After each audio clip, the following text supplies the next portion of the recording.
आप देख रहे हैं इंडिया टाउन न्यूज, भारत की बात। नमस्कार, मैं हूं कुणाल जंघेल और आप देख रहे हैं इंडिया टाउन न्यूज। आज हम एक ऐसी वीरता की कहानी लेकर आए हैं जो समय के साथ गुम हो गई, लेकिन इसका शौर्य कभी भी भूला नहीं जा सकता। यह कहानी है 1962 के भारत चीन युद्ध के दौरान रेजन ला की एक बर्फीले चौकी पर लड़ी गई एक ऐतिहासिक लड़ाई की। यहाँ भारतीय सैनिकों ने अपने अदम्य साहस और बहादुरी से दुश्मनों को हराया और एक ऐसा नेतृत्व का उदाहरण प्रस्तुत किया जो आज भी हमारी सेनाओं के लिए एक प्रेरणा है।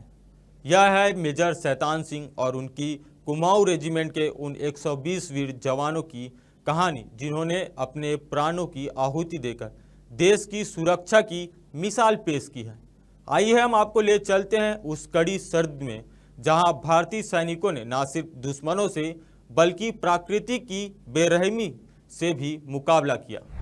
आज हम बात करेंगे आज से लगभग 68 साल पहले रेजान ला की लड़ाई और मेजर शैतान सिंह के बहादुरी के बारे में।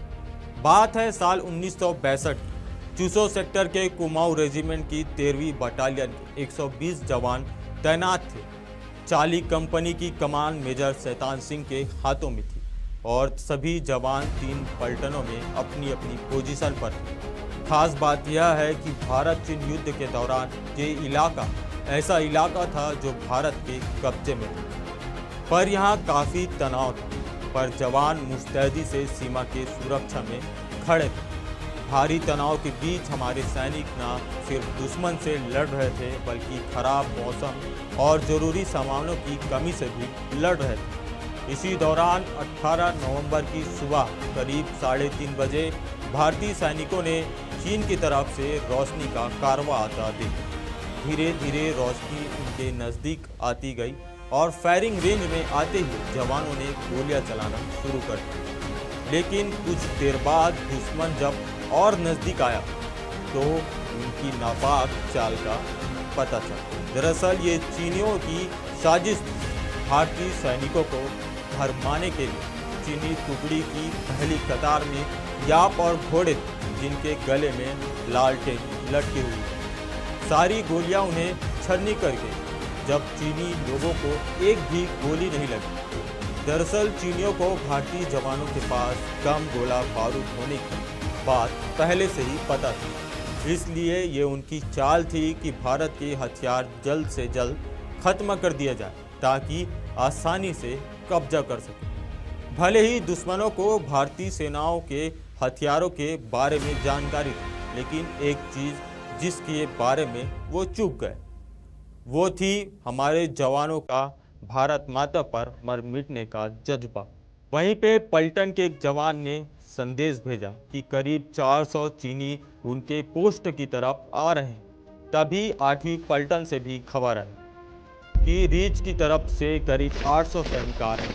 मेजर शैतान सिंह को ब्रिगेड से आदेश मिल चुका था कि चाहे तो वो युद्ध करे, चाहे तो चौकी छोड़कर लौट सकते हैं, पर उन्होंने पीछे हटने से मना कर दिया। हालांकि मेजर ने अपने सैनिकों से कहा कि अगर कोई वापस जाना चाहता है तो जा सकता है, पर सारे जवान अपने मेजर के साथ डटे रहे। बस फिर क्या था, मेजर शैतान सिंह और उनके जवानों ने रणनीति बनाई कि फायरिंग रेंज पर आने पर ही दुश्मनों पर गोलियां चलाई जाए। मेजर हर पलटन के पास जाकर एक जवानों का हौसला बढ़ा रहे। कुछ देर की गोलीबारी के बाद चीनों की ओर से शांति छा गई। पलटन को लगा कि उन्होंने दुश्मन को खदेड़ दिया। तभी दुश्मनों का एक गोला भारतीय बंकर में आ गया। भारत की ओर से मोटार दागे गए। चीनी कुछ देर के लिए पीछे हट गए। इसके बाद दुश्मनों ने भारतीय चौकी पर एक एक करके गोलीबारी शुरू कर दी। पहली ही गोला बारूद की कमी थी और हथियार धीरे धीरे कम हो रहे थे, तो मेजर शैतान सिंह ने अपने जवानों से कहा कि रणनीति के तहत काम करें और एक गोली पर एक चीनी को मार गिराओ और उनकी बंदूकें हथियार लो। जवान फिर से चीनियों पर भारी पड़ने लगे, तो वो दुगनी ताकत के साथ वापस आए। अधिक संख्या में लौटे मेजर शैतान सिंह अपने जवानों के साथ बहादुरी से दुश्मनों का सामना करते रहे। इसी बीच मेजर शैतान सिंह की बाहों में छिलका का एक टुकड़ा लगा। एक सिपाही ने उनके हाथ में पट्टी बांधी और आराम करने के लिए कहा। खून से लथपथ मेजर शैतान सिंह ने एक मशीन गन मंगाई और उसके ट्रिगर को रस्सी के सहारे अपने पैरों में बंधवा दिया। उन्होंने रस्सी की मदद से फायरिंग करना शुरू कर दिया।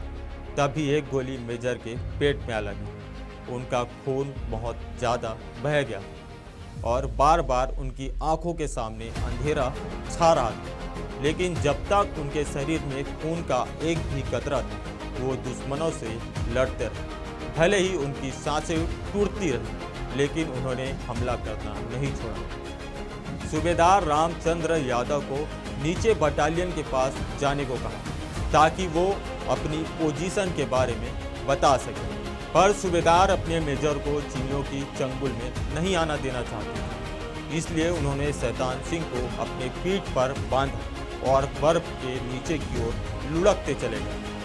कुछ नीचे जाकर उन्होंने पत्थर का सहारा लिया, जहां मेजर शैतान सिंह ने आखिरी सांस ली। सूबेदार रामचंद्र ने हाथ से ही बर्फ हटाकर गड्ढा किया और अपने वीर मेजर की शरीर को वहां रखकर उसे ढक दिया। जब युद्ध खत्म हुआ तो इस इलाके को नमन लैंड घोषित कर दिया गया।